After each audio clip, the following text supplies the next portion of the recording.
Saudara-saudari yang saya kasih sekalian, menghampiri musim perayaan ini, tentu perkara yang menjadi tumpuan ramai dalam kalangan kita adalah pakaian baru, pakaian yang cantik untuk kita menyambut Aidilfitri, untuk menyambut hari Raya Syawal nanti. Dan menariknya kisah kita ni daripada warisan Adam alaihissalam dan ibu kita Hawa alaihissalam, apa yang berlaku di syurga dalam bentuk kegelinciran, ketelanjuran, kesilapan makan daripada pokok, ada kaitannya dengan pakaian. Ada kaitannya dengan bagaimana hari ini kita mengangkat tinggi dan memberikan tumpuan kepada pakaian yang kita pakai. Sebab tu kalau kita lihat, Allah Subhanahu Wa Taala cerita dalam Quran, apa sebenarnya yang berlaku bila mereka berdua makan daripada pokok tersebut. Bahkan bukan secara terang menyebut makan. Kalau kita lihat dalam ayat surah Al-A'raf, surah yang ke-7, ayat yang ke-22, Allah kata, falamma dhaqash syajarah. Apabila ataupun tatkala mereka kedua dhaqa, baru sahaja rasa, masih tidak menyebut buah apa, tapi dia menyebut dhaqash syajarah, telah merasa daripada pokok tersebut, pokok yang dilarang tadi. Badat lahuma sawatuhuma wa tafiqa yakhsifani alaihima min waraqil jannah. Allah SWT cerita, apabila mereka rasa saja daripada pokok tersebut, terbukalah aurat mereka yang selama ini dalam syurga tertutup, indah, suci, bersih, cantik, sehinggalah mereka makan. Kan kata kita sebut dalam episod sebelum ini, syaitan objektifnya nak bagi Adam dan Hawa alaihimussalam makan tu sebab nak buka pakaian mereka, nak malukan mereka, nak aibkan mereka. Jadi itu yang betul-betul berlaku apabila mereka berjaya, iblis berjaya membawa mereka dekat dan dhaqash syajarah, rasa saja, belum makan ni baru rasa, tersingkap pakaian yang ada. Badat lahuma tu maksudnya tersingkap, ternampak. Sawatuhuma adalah bentuk jamak daripada tadi kita sebut sawah tu, perkara yang buruk, yang bahagian tubuh yang malu kalau kita nampak ataupun orang nampak. Ini menunjukkan satu perubahan yang ketara berlaku apabila mereka makan, pakaian mereka tersingkap. Dan para ulama berbincang panjang, apakah yang Allah SWT maksudkan dengan pakaian. Ada penafsiran yang menyebut bahawa ada cahaya yang Allah SWT letakkan dalam syurga yang menutup daripada aib dan sawah tadi tu. Dan ada pandangan lain yang menyebut bahawa ialah pakaian fizikal, pakaian dalam syurga, kerana syurga memiliki pakaian-pakaian yang indah. Dan ada juga menyebut bahawa kiasan, pakaian itu adalah kiasan kepada taqwa, bahawa ketaatan mereka kepada Allah ibarat pakaian. So bila mereka makan je, ketaatan ataupun taqwa itu tersingkap, hilang. Tapi majoriti para ulama mereka menyebut, daripada analisis terhadap ayat ini, maka ia merujuk kepada pakaian yang sebenar, kerana pakaian itu tersingkap. Lalu sebab Allah sebut dalam ayat tu, bukan hanya cerita tersingkap, apa Allah kata? Allah kata, wa tafiqa yakhsifani alaihima min waraqil jannah. Mereka cepat-cepat menutupnya, mulailah kedua mereka mengambil daun-daun syurga dan menutup. Maksudnya dia adalah pakaian yang fizikal. Dia bukan simbolism, dia bukan sesuatu yang metafora. Dia adalah physical clothing.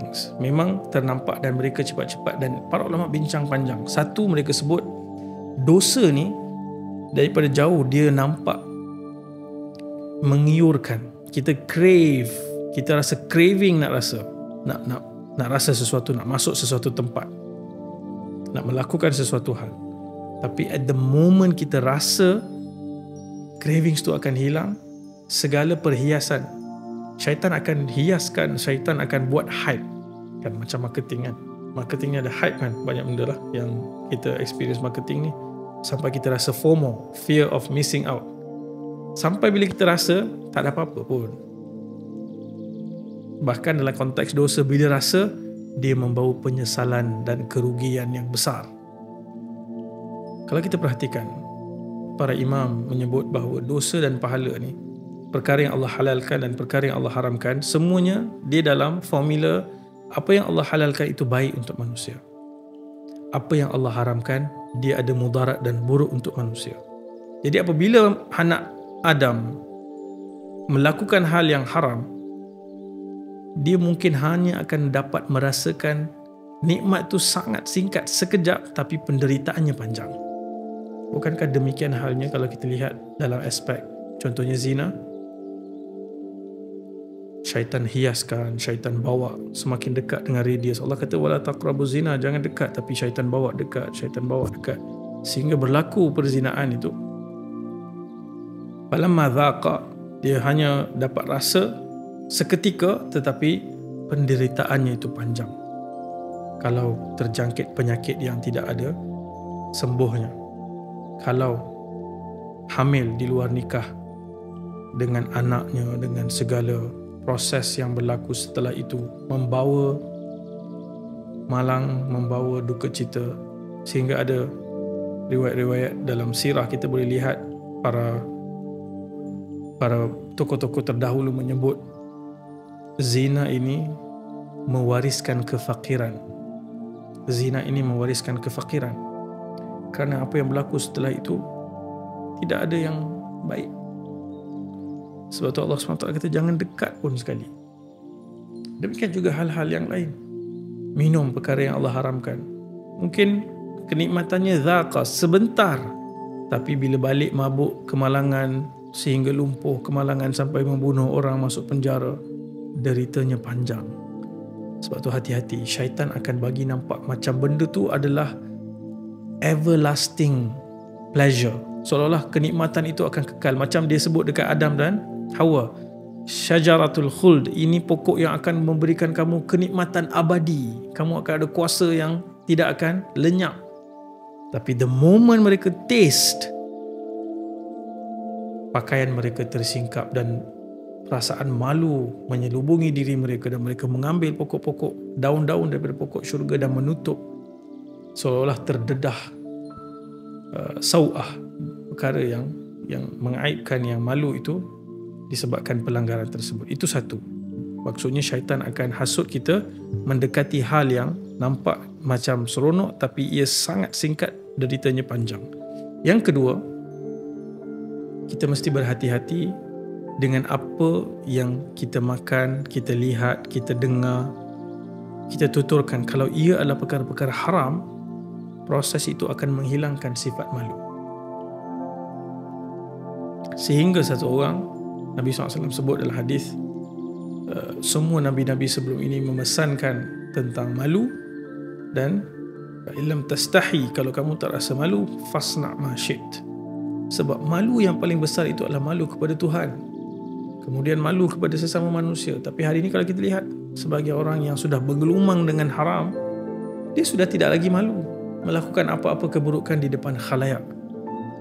Sehingga antara tanda-tanda akhir zaman, Nabi SAW sebut bahawa perzinaan dan segala fahsya ini akan berlaku secara terang-terangan. Sehingga ada hadis Nabi SAW sebut, Allah dah tutup dah aib dia pada waktu malam.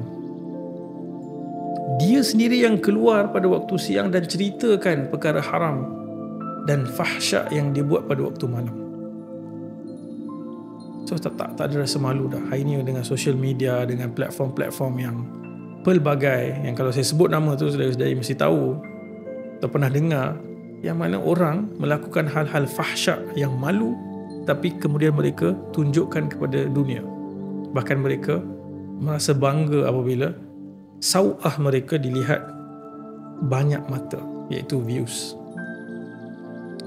Subhanallah, moga Allah SWT lindungi kita dan selamatkan kita daripada ghurur ini. Sebab fadallahuma bi ghurur, Allah juga cerita dalam Quran tentang bagaimana iblis berjaya memerangkap mereka dengan tipu daya, sehingga apa yang mereka rasa memberikan kebebasan, liberation, emancipation, freedom, yang hakikatnya adalah menghilangkan sifat malu dan nilai diri pada diri mereka.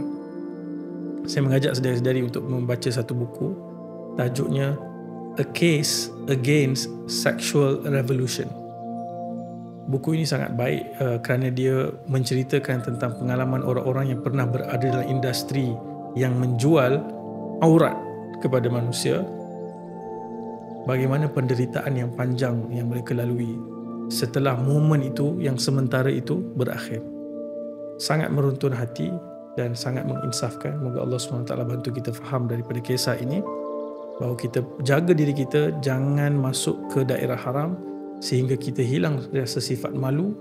Dan kemudian moga-moga fitrah kita memanggil untuk mengambil pokok daun-daun dan tutup balik seperti Adam dan Hawa, kerana fitrah mereka suci. Tapi yang kita bimbang, kita tidak berbuat demikian tetapi kemudian malah hanyut. Moga Allah SWT lindungi, memberikan kita keampunan dan berikan kita petunjuk, khususnya dalam bulan Ramadan ini, seterusnya melangkaui Ramadan sehingga kita bertemu Allah SWT. Sekian, Assalamualaikum warahmatullahi wabarakatuh.